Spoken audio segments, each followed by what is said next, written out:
My name is Anka. I'm a registered dietitian. I work for a practice called Sound Dietitians, where I get to see patients and also do these really fun classes with the community. I also have a master's degree from Bastyr. And I wanted to thank Stilly Valley Health Connections today for sponsoring this event, and then Skagit Regional Health for sponsoring. Did I mess that up? Okay. Stilly Valley Health Connections is hosting. Sorry about that. So today we're making flatbreads and pizza. And then we also have a recipe that's kind of a combination of the two. So we're going to start with our Soka flatbread. So this is kind of that combination between an actual flatbread and a pizza because it has the toppings. So I'll start with grating a clove of garlic. And while I do that, I'll tell you guys what Soka is. So Soka is a recipe that is originally from France. It is a batter that is made with chickpea flour. So that's what we're going to be using instead of regular flour today. And traditionally, it's actually made into crepes, right? So really thin pancakes, but you can also modify the recipe a little bit to make it into a flatbread, which is what we will be doing today. So I'm grating 1 clove of garlic. You could do more. This is just to give it a nice flavor. It's going to be a little loud. Okay. I'm going to add 1 cup of water to this. And then we're going to add our chickpea flour. So chickpea flour, I think, has a really nice flavor. I can't really describe it. It kind of tastes like chickpeas, kind of like something else. I think it's pretty mild, but it gives it a very nice, like, I almost want to say like cheesy type flavor to this dough. And so this is actually a really nutritious dough. It is higher in protein than if you were using just your regular all-purpose flour. Has some B vitamins as well. Okay, so I'm just adding 1 cup of the chickpea flour to this. It's a little bit awkward just doing it in the bag here. Okay, and then I'm also going to be adding 2 tablespoons. If I can find my tablespoon, what did I do with it? 2 tablespoons of olive oil. Okay, so your recipe, you'll see it says 1/4 cup of olive oil separated. So we're going to be doing 2 tablespoons in here, and then 1 tablespoon in the pan that we're going to be using, and then 1 other tablespoon is going to go on top of the flatbread before we add the toppings. So I'm just going to give this a whisk, and you'll notice your recipe says that once you whisk this up, you should let it rest for about 30 to 60 minutes. And what that does is it helps to hydrate the flour so that your final product is light and fluffy. But you can also just put it in like this. It's not going to be as light, but it works just as well. Like if you're in a time crunch, this works just as well. I don't know if you guys can see this, but this is pretty liquidy, right?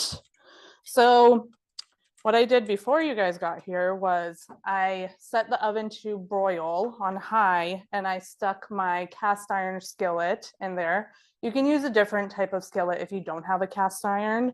The cast iron kind of helps it from sticking. I haven't actually tried it with a different skillet, but if you did like a non-stick, it probably wouldn't stick. So I put it in there. It's been in there for about probably like 15-20 minutes. It's really hot. So heads up, if you're making this recipe, always be mindful that you're working with a hot pan that is going into the oven. You need protection, right? So I'm going to be pulling this out. It's nice and hot, and I'm going to be adding, can you guys See this? Okay. I'm gonna be adding about a tablespoon of oil so that it doesn't stick. You see it's nice and hot. And I'm gonna swirl it around to try to get the edges too, like just a little bit, so that it doesn't stick on the edges also. And it's a little smoky, it's a little hot in there. Is it? Maybe. We'll see. So I'm gonna pour this in. It's gonna sizzle. Yeah.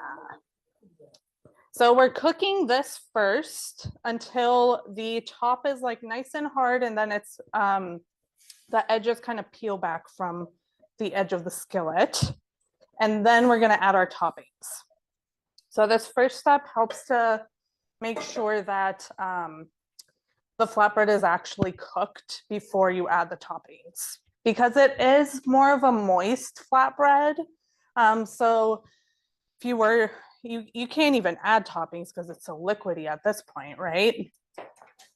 But because it's such a moist flatbread, it can be a lot easier to under bake than other ones. Okay, so before we move on to the next step, let me set a timer. Spoiler alert, I actually made one before you guys got here, just to make sure that everybody had a slice. So I'm gonna set a timer for 8 minutes, check on it, see how it's doing. And in the meantime, we're gonna be making our pizza dough, okay? So pizza dough. So I started with 1 cup of water, a tablespoon of sugar, tablespoon of yeast. Does anybody know why I added sugar to this mixture with the yeast? It does feed the yeast, yes. So the yeast eats up the sugar, and in the process, it creates carbon dioxide, which causes the yeast to foam and create bubbles. So you can kind of see, can you kind of see? Okay, you can kind of see that it's a little foamy. So like if I separate it from the water, it's nice and foamy. When I just added it in and mixed it, it kind of looked like just what you see here on the bottom, just like water kind of mixed with sand. That's kind of what it looks like. And then this has been sitting for about 10 minutes. It gets nice and foamy. So at this point, I'm gonna add some oil to this, give it a nice mix. And I have my flour here. So the flour, let me actually get this guy. So to the flour, I added a little bit of salt. And then we're just gonna add our yeast mixture with the oil and the sugar. And just give it a nice mix. So this dough is very forgiving. If you somehow get the measurements wrong, you can kind of just add a little bit more liquid or a little bit more flour to kind of make it right. As long as you catch it early, right? So we're gonna give this a nice mix. Just about like a quarter teaspoon, yeah. Okay. So your recipe says to turn it over onto a floured surface and knead it. I actually really don't like having to clean countertops. It's one of my least favorite things to clean in the kitchen. So I like to just leave it in this bowl that we mixed it in. And it's nice and soft, a little sticky. So I do want to add some flour to it just to make sure that it can form a ball. And I'm just gonna try to knead it a little bit so that it no longer sticks to my hands. Okay.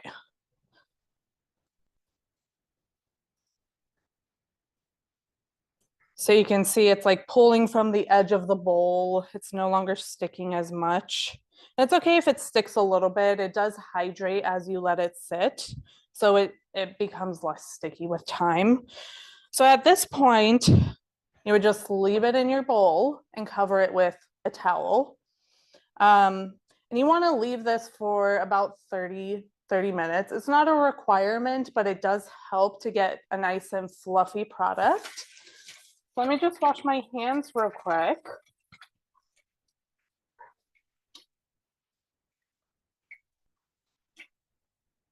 And I actually made a dough of this as well before you guys got here. So this is gonna look really dramatic in terms of what this dough looks like and what this dough looks like. This is double the recipe, so keep that in mind, please. So do you guys see the difference? So this one is nice and bubbly, right? If I press down on it, it kind of flattens itself. So this is double the recipe, right? So just imagine half of this. So it does double in size. That's technically what it's supposed to do, double in size because of the yeast, right? It's producing. Oh, you did double. So I didn't double for this one. I doubled for this one. Yeah, yep. All right, so I'm just gonna let this one sit. This dough is up for grabs after. So with this guy, we're actually gonna turn this over though to a surface, and we don't have a rolling pin, so we're going to improvise, and we'll see how this goes. So this will turn into 2 pizzas.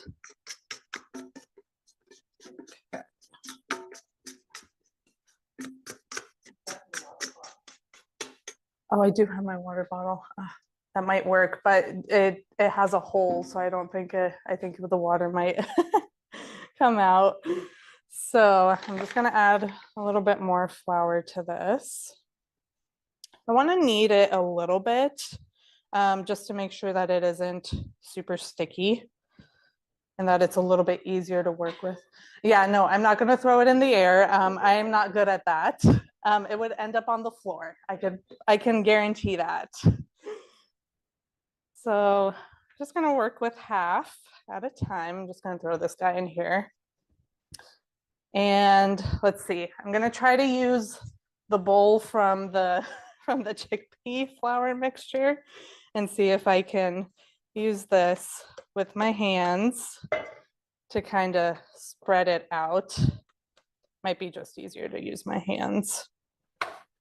So with this, you would just use a rolling pin to kind of get the shape that you desire, right? We're using rectangular baking sheets today. If you had like a pizza stone or a round one, you would do a round shape. I also am very bad at making things into round shapes, so that's why I went with the baking sheet today. Yes, it is called rustic. Okay, so to my baking sheet, I'm gonna add a little bit of oil just so that it doesn't stick, right? And so what I like to do is do whatever the shape is. And this did stick a little bit, but that's okay. And I like to throw it onto the pan. Again, this would be a lot easier if we had a rolling pin, because then we could just roll it onto the rolling pin and transfer it this way. But once it gets in here, I'm just gonna shape it. We'll see. Just gonna use my fingers to shape it. Yeah, right? If you're using a Pillsbury one, I mean, it isn't a rectangle. That helps a little bit. So that's our timer for the Soka. I'm gonna check on it. I'm not super worried about it. Okay. And this is gonna be more of like a thin crust pizza rather than, your fluffy edge. Okay. So I'm gonna let this one hang out over here. And I'm gonna check on the flatbread. Okay, that is nice and ready. So we're gonna pause on the pizza dough. Sorry for all the back and forth. Okay, so switching back to the Soka flatbread, go ahead and change your recipes. Okay. So this one is nice and brown on the edges. And when I press on it, it's pretty hard, actually. It's not gonna stay hard. So we are gonna add a little bit of oil to it. Just a nice drizzle. You could also put a sauce on this if you wanted. And so next, we're gonna do some Kalamata olives, right? Olives are high in healthy fats. You get some fiber from them, phytonutrients from the colors. You could also use whatever type of olive you wanted. If you wanted to do like a black or a green one, that works well. Okay, sun-dried tomatoes. These are very yummy. We're just gonna spread it out. This is about a 1/4 cup. And I did drain them as much as I could of the oil. They were just in olive oil. Okay. Next, I'm gonna add the zucchini. So for this zucchini, I took a vegetable peeler and just ran it across lengthwise to get these really thin slices. And I like to kind of fold them over so that they form these like pretty shapes on top of this. And the zucchini is basically, we're baking at such a high temperature. Speaking of high temperature, we're actually going to change this from broil to a 425 oven. It's already hot, so it's good to go. All right, so the zucchini is going to cook pretty rapidly and it's going to shrink a little bit, dry out a little bit. So don't worry too much about it like leaking water as you normally would with zucchini in a recipe. Because it's so thin, it kind of just evaporates in the hot oven. Okay, so it is going to cover the other ingredients, but I feel like it's a nice surprise. Like you just bite into it and then you get this explosion of flavor from the olives and the sun-dried tomatoes. Okay, so that's my zucchini. Then we're gonna add some feta. So this is just crumbled feta. I feel like for this recipe, a drier feta works better. So like your Greek feta that's made with like cow's milk works a little bit better. If you get like a fattier feta that's made with sheep's milk or goat's milk, it tends to melt a little bit and you kind of want that contrast in texture because we are going to put some shredded mozzarella on top that gets really nice and melty. And it's going to caramelize a little bit brown, get some good flavor. All right. And there's my mozzarella. So you can, I don't know if you guys can hear the sizzling, but it is sizzling a bit as the cheese is touching the edge of the skillet. So now we're gonna stick it in for about 14 minutes based on these ovens. I will keep an eye on it just to make sure that it doesn't burn, but what I'm looking for is for the cheese to brown really nicely on top. Okay. Let me just set a timer real quick. Okay. We're gonna do 14 minutes. And back to the pizza dough. So we're gonna do a second pizza dough. So for this recipe, you'll see there's a variety of ingredients that you can add to this. We're gonna do a veggie pizza today, just so we can make sure that everybody can have a slice. But you can add pretty much whatever you want to this. And also this dough, you can also freeze it, right? It'll keep for about like a month or two in the freezer. The dough, yes. Yes. In the fridge, only about like maybe 3 to 5 days. So you can make this ahead of time. But as you saw, it's pretty easy. Just mix the ingredients. I would say, so probably at least a couple of hours in the fridge. It really depends also like how nicely you pack it. Like if you do like it's small and condensed, it'll take longer to defrost. But if you flatten it out a little bit, it'll make it a little bit easier to defrost. You could do that. And that would probably only if you flatten it and just put it in the freezer flat, it would probably only take like an hour to defrost actually. Yeah. Okay. So I'm going to transfer this so that it doesn't get too sticky. And then I'm just going to flatten it out onto the sheet. Okay. So what types of toppings do you guys like to put on your pizza? Mushrooms. Yes, we have mushrooms today. What else?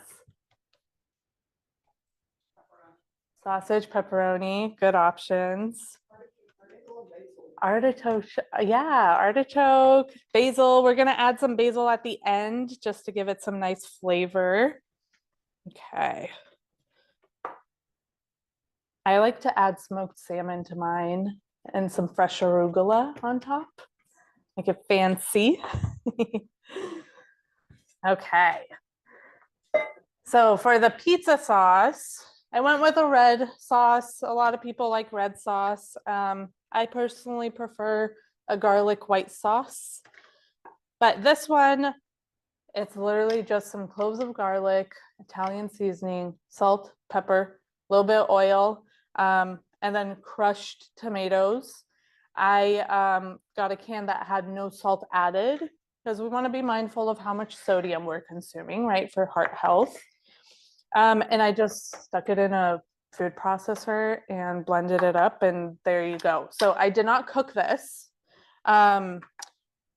It will cook in the oven. I feel like sometimes if you double cook it, once on the stovetop, you'll see recipes with that tell you to put it on the stovetop first and then stick it onto the pizza. I feel like it gets a little too acidic.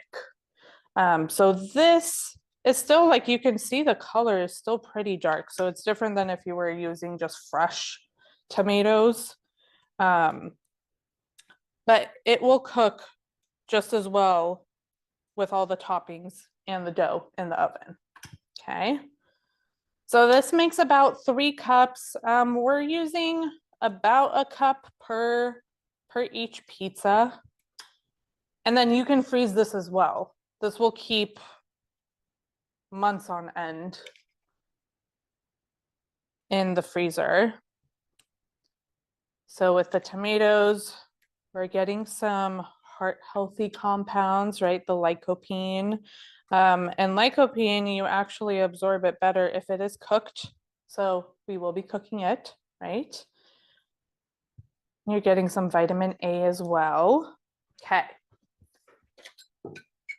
And now the toppings. So we got some mushrooms. So these are fresh mushrooms. You could use canned as well. I cut them pretty thin, so they shouldn't leave too much water, but again, it should evaporate in the hot oven. So we're just gonna add some mushrooms. And mushrooms are just great. They don't have a lot of flavor, right? But they offer a meatiness to them. A lot of people use them instead of meat in a lot of dishes, just for the meatiness. Portobellos are especially meaty. Okay. This is a little thick, but I think it'll be okay. Okay. And next we're gonna add some bell peppers. So I went with 2 colored peppers, and there is actually a reason why I did that. So has anybody been following up on any like studies or articles or anything about the gut microbiome? Or has anybody heard about the gut microbiome? Well, good things for your gut, bad things for your gut. Right, good things for your gut, bad things for your gut. Yeah. So one of the things that microbiome experts actually suggest is eating a variety of plant foods, so fruits and vegetables. And what's particularly important is also the color. So the color of plant foods, the color is given by different compounds. And your gut microbiome, so your gut bugs, like to actually eat different compounds. So similar to humans, one microbe might like kale, but another might not. And so then if you're only eating kale, you're promoting one type of bug and not another. So gut experts are actually suggesting that we eat a variety of color, and specifically about 30 to 40 different colored plant foods per week. So when I'm saying 30 to 40 different, so like different colors count. So a red apple, a green apple, a yellow apple would count as 3, not 1, even if it's the same food, right? And that is just to help promote the different microbes in your gut to grow and thrive, because we now have more research suggesting that our microbes are responsible for a lot more than we thought. We're still pretty early on in the research, but we know that they're, depending on what you have in your gut, you can be prone to things like Alzheimer's or dementia or cancer or diabetes. So it's really important to think about the microbiome when you're eating. And I would challenge you all to track and see like how many different plant foods are you eating per week. I did this as a challenge. I think I got to like 35 was the max that I could do. And it was pretty hard. I think it gets a little bit easier if you do things like frozen and canned fruits and vegetables. That makes it a little bit easier rather than just doing fresh of everything. But yeah, it's just a good reminder, right? To eat a variety of food. And so the plant foods, that also counts things like grains, beans, legumes. So not just fruits and vegetables, right? Okay, got my olives down. Hopefully everyone likes olives. If not, you can pick them out. All right, and then I have more mozzarella. We're just gonna add this on top. I'm gonna do an even layer. Okay, I feel like this is not quite enough. I'm gonna add a little bit more from the bag. Okay. And so these guys are gonna go in the oven at the same time. And I think they will be done by the end of class. Okay. All righty. So let me just stick these in the oven. So my oven is preheated at 425. Did not think, take this guy out. Okay, 1 second, everyone. technical difficulties.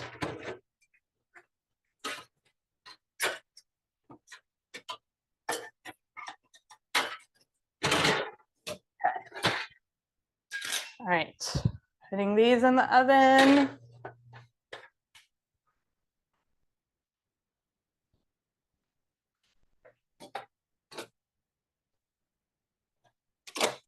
And these are gonna sit for, let's see, about 12, 15 minutes. Okay, so while those are in the oven, I'm gonna move this guy out of the way so I don't burn myself. Stay. Okay, I'm gonna turn on this big skillet for our naan bread. So this is, so you'll see that it's called a skillet naan because we're making it in a skillet. Traditionally, naan is made in a tandoori oven. So that's why I went with that title. So this is a different recipe than your traditional naan. So typically naan, you would make it with yeast and you let it rise. But when I was looking for recipes, a lot of them were saying that you need to let it rise for 2 hours. And we do not have 2 hours today. So I found one that actually has yogurt and baking soda. Or no, this is baking powder. So the baking powder is going to create the bubbles like the yeast would to make it nice and fluffy. Okay, so this is just regular yogurt. It's not Greek yogurt. Just gonna add it. This is just flour. I measured it out beforehand. And depending on your yogurt and the liquid content of it, you might need to add some extra flour.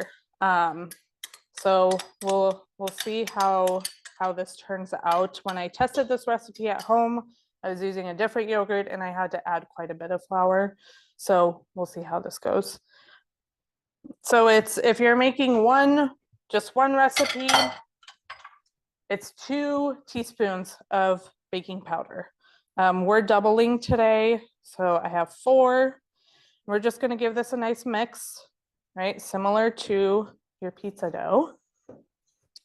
And then we're gonna knead by hand. And for this one, I am actually going to turn it over onto the counter here. Oh. So you, if you use Greek yogurt, you might need to do a little less flour. Yeah, because there's more protein and a little bit less liquid in Greek yogurt. But if that's all you have, just reduce the flour by a bit, and then you can add it back in if you need to. Okay. So this is not super sticky, but I think we still need a little bit of flour. Okay, and that is the timer for the flatbread. And actually, I am going to pause for a second with this because that cheese is nice and brown and it needs to come out of the oven. Okay.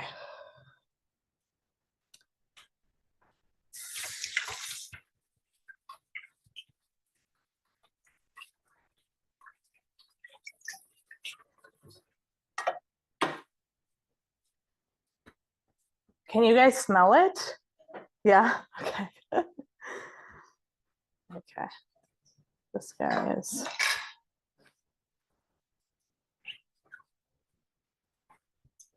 All right. Oh, this is nice and brown. You guys want to see it?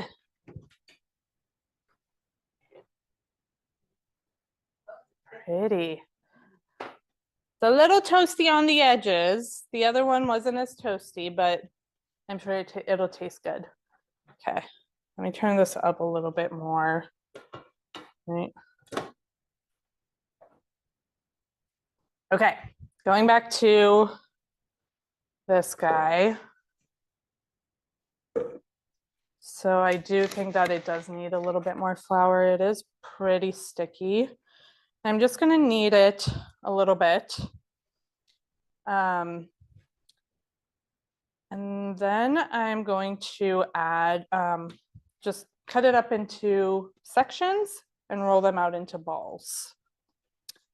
So because you're adding the yogurt to this, you're also getting some extra protein to it as well, right? So at this point, when I touch it, it's no longer sticky. So I think that should be enough flour. And so I doubled the recipe for this. So I'm going to do 12 pieces. So I think I'm going to cut it in half again and then just do 3 sections. And the nice thing about this recipe is it doesn't have to look perfect. It actually doesn't look perfect. I'm gonna try to roll this out into balls. So when I did cut into it, it is pretty sticky at this point.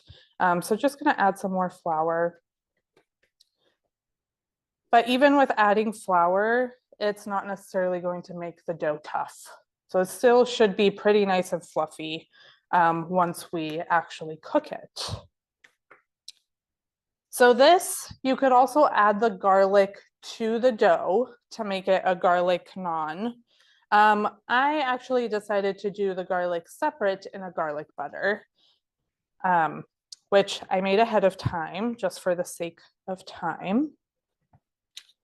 So for the garlic butter, just mince some garlic really finely, added it to a small saucepan with some oil, and I cooked it for about 30-45 seconds until it was nice and fragrant. I think with garlic butter, it tastes a little bit better when it's slightly cooked rather than just raw garlic. It can be a little overpowering.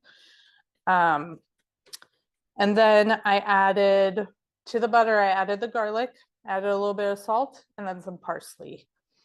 And then that's it. Mix it together. And there you go. You have easy garlic butter. Okay, so I have my little balls here. And normally you would roll out, you would take your rolling pin, right? Dust it real nice and then roll it out. But what I'm going to do is I'm going to smush them a little bit. Then I'm going to use my fingers similar to the pizza and just make it into a flatter shape, right? It doesn't have to be perfect. Okay, so I'm gonna do that same thing to, I actually don't even need to use this. I can just use my fingers. One less thing to wash at the end.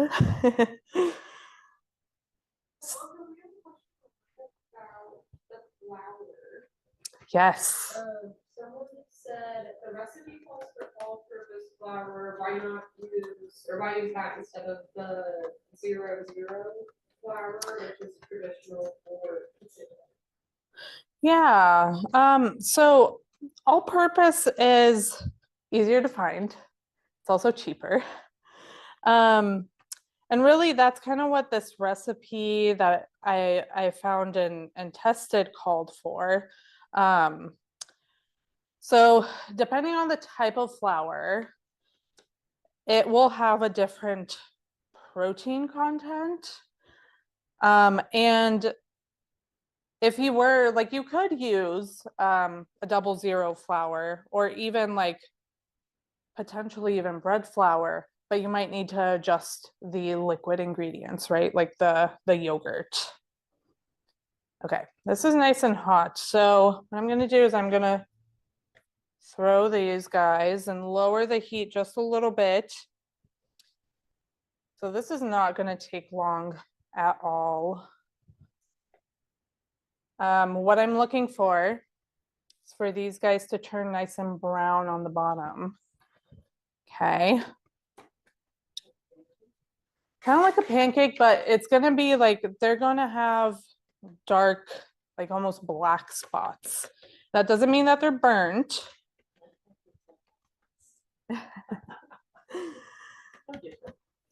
Yeah. So we're just gonna wait. And it typically, again, depends on your pan, what skillet you're using, how high of a heat you have going. It can take, 30, 45 seconds. It can take 2 minutes per side.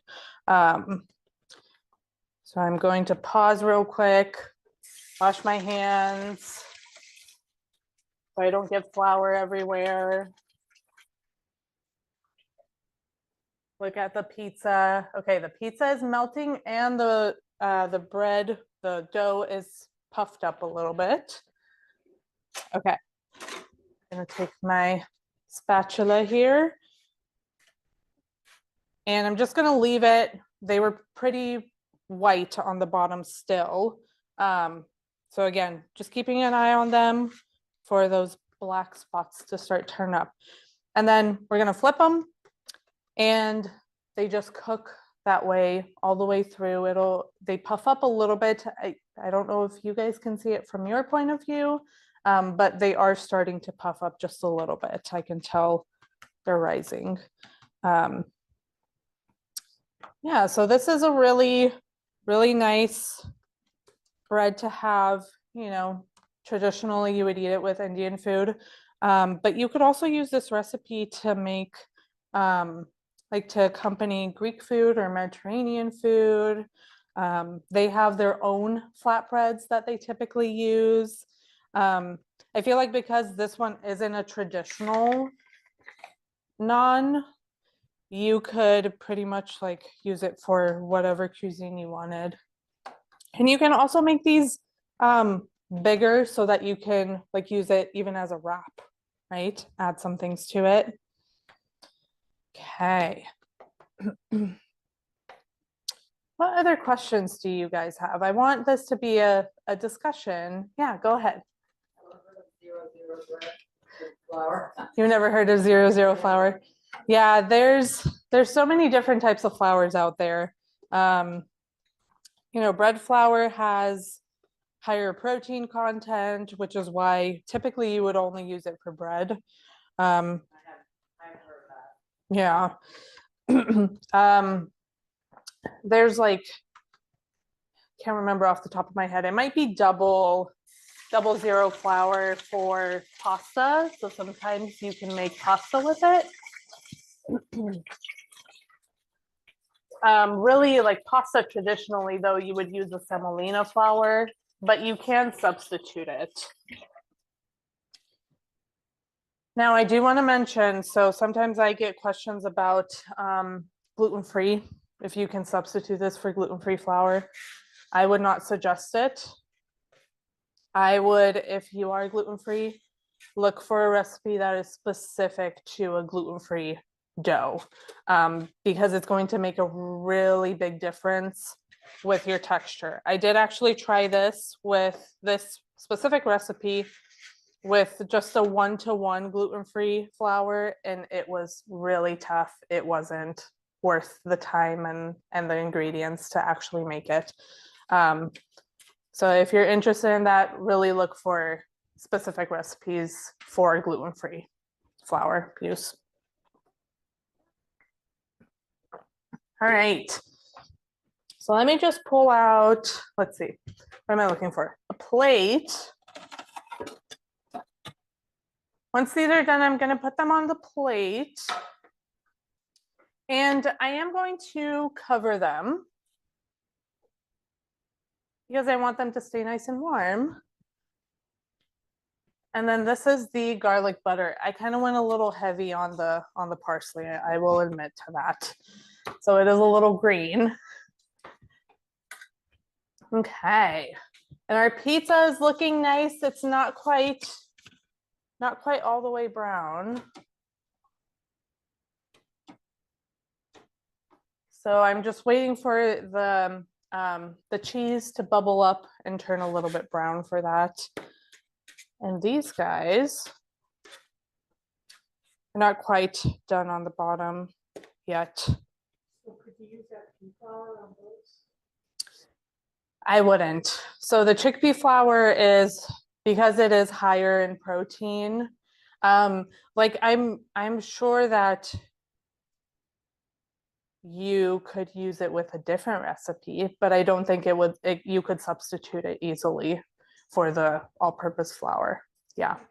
The chickpea flour is pretty high in protein. So because of that, it needs like a specific amount of liquid so that it does actually become more fluffy. Yeah, and hydrate. So these are nice and fluffy.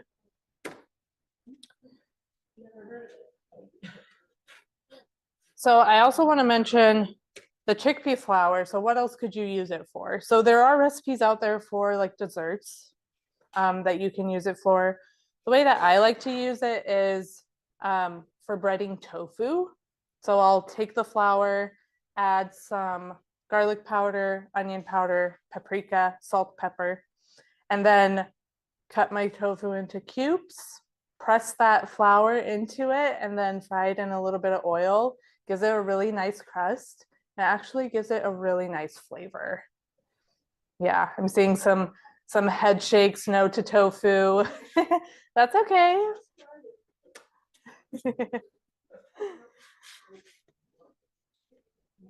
Okay, I think these are done.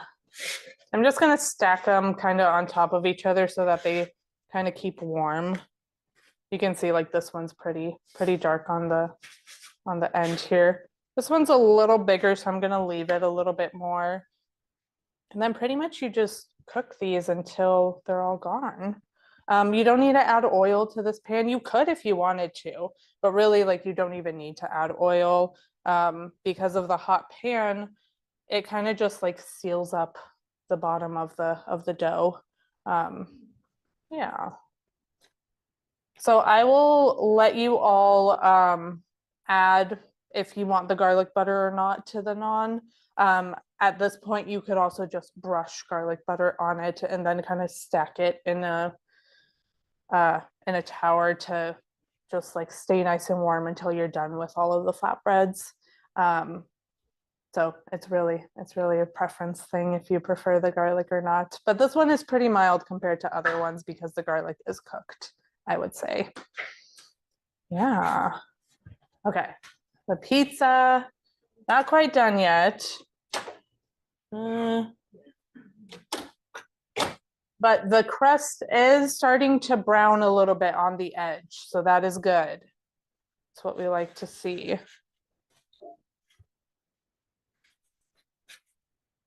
Okay. What other questions? Any health related questions?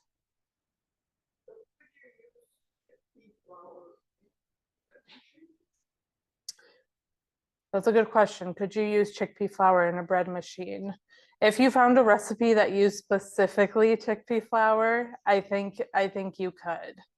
I have made, it's been years since I've made bread with chickpea flour, but I did make like a loaf at some point.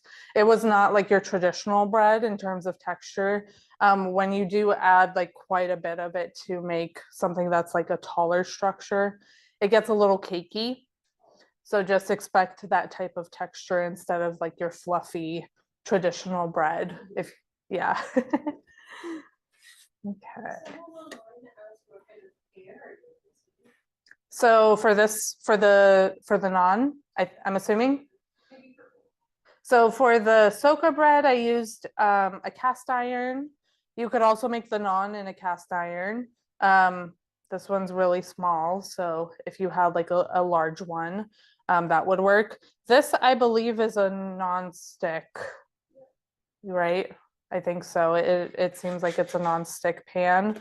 But I made it at home. I tried this recipe in like a green pan, which is also like a non-stick, and that worked really well. I think if you don't have a non-stick, you might need to add some oil to it just to make sure that the dough cooks and then doesn't stick to your pan. I'm sure you could, yeah. I think you could do it on a pancake griddle just fine, and just monitor the temperature to make sure that it doesn't get too high. So like right now I have it, I'm actually gonna turn it up just a little bit on a 6, just to make sure that it does seal off the edge of the dough, but you don't want it too high because then it'll just burn the edges and it won't actually cook the inside of the dough. right? Okay. Yeah. So hopefully you guys liked the recipes. I'm gonna take this one out because I think it's nice and done.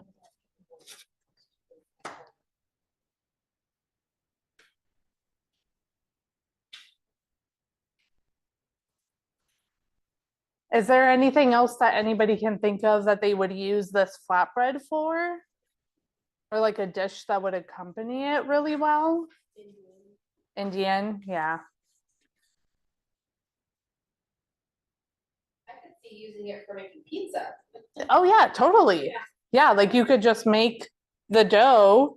You could even just like kind of like sear it so that it's cooked on the edge, put your toppings on, stick it in the oven so that the toppings get all nice and cooked, and then that'll cook the inside too. Yeah, totally. Like these mini pizzas, great for lunches. Yeah, for sure. Yeah, fold it in half and make it like a taco shell. Yeah, totally. You could use it for like kebabs or shawarma. Just put like some meat, veggies, some tzatziki sauce on it. That's how I use this recipe. Yeah, if you have like stews, just dip it in. Yeah. Chili. Yep. I like that. Like just use this instead of a cornbread. Absolutely. Switch it up. Yeah, totally. Okay, I think the pizza, at least the top one, let's see, might be ready. I can smell the pizza. Can you guys smell the pizza? Okay. If I put it over here, can everybody at home see it as well? Okay. Let's see.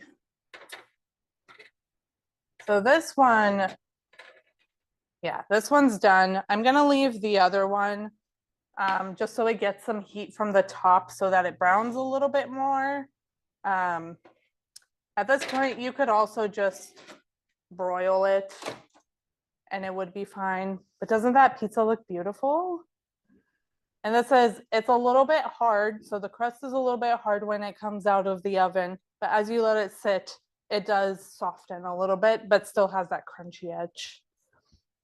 Yeah. Okay.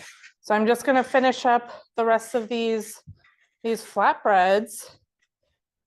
And I think that's about it. Thank you so much for joining, everybody. And I hope to see you at future classes. Thanks for cooking. Thank you.